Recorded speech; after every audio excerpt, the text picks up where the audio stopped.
Growing up in America, you were at some time or another taught about the Declaration of Independence. It is our founding document, to be clear. For me, it was in 8th grade. Our class read and analyzed the document. I, of course, knew it through the 4th of July, but this was the first time I truly digested the words on paper. It was a very beautiful document, actually one of the most beautiful I'd ever read. We hold these truths to be self-evident. All men are created equal, endowed by the Creator with certain inalienable rights. They kind of cook with that one. This kind of universal notion of equality and human rights was radical to me.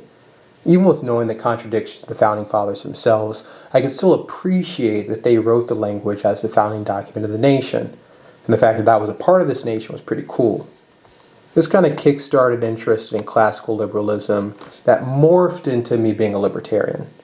The government should not be a coercive force. True freedom also comes with risks and responsibilities. I may not agree with what you have to say, but I will die for your right to say it. And as a kid in the suburbs, you don't think too much about government programs, so in my view, taxes should be extremely small, and most public amenities should be privatized. Free association, right? Then I got a bit older and realized the importance of a social safety net and collective investment in it. I was a self-identified progressive, but those sentiments espoused in the Declaration still stayed with me. Then 2020 happened, then I went to college, and then I worked a few jobs, and through this, it became clear to me that my foundational ideas about coercion and free association, that those were still true. I just hadn't thought about it in the context of corporate power. Why can't I vote at work? The obvious answer is that work, unlike government, is something you voluntarily participate in. You aren't forced to work at a certain job, you choose to, and by doing so, you accept their terms and leadership structure. This is a fair point, and there are some differences between the state and the private sector. But with that said, is it true that there's really free association at work? Sure, you choose where you want to work, but your options are limited based off of circumstances like location, education level, connections. And if you're on a hedge fund, baby, do you really have a choice not to work? They literally call it working for a living. This is all tertiary though. What's fundamental is that free association or not, you should not have to be subjected to coercive forces without having some democratic participation.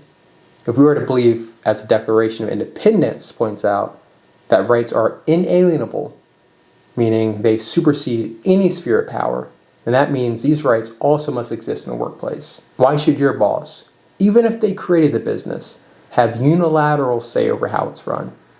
Unless they're running it all by themselves, they're dependent on others to make it work. Yet they have all the say in the workplace? And we just accept this?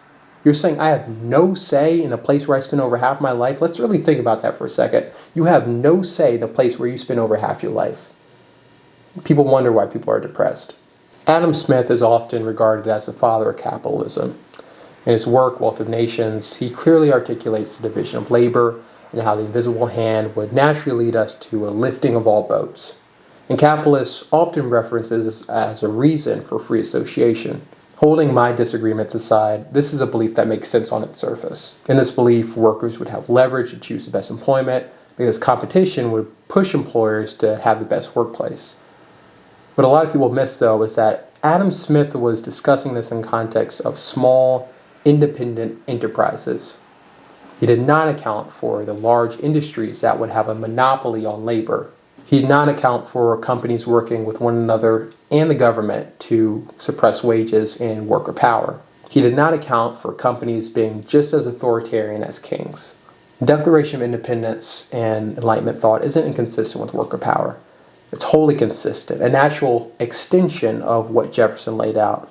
And we must recognize this both for our survival and actualizations as humans. We're not meant to be wage slaves. We were not meant to be controlled. And the fact that we are limits our capacity as humans. Our country was founded by a bunch of rebels fighting against the king to reach a new state of being. Let's finish the job.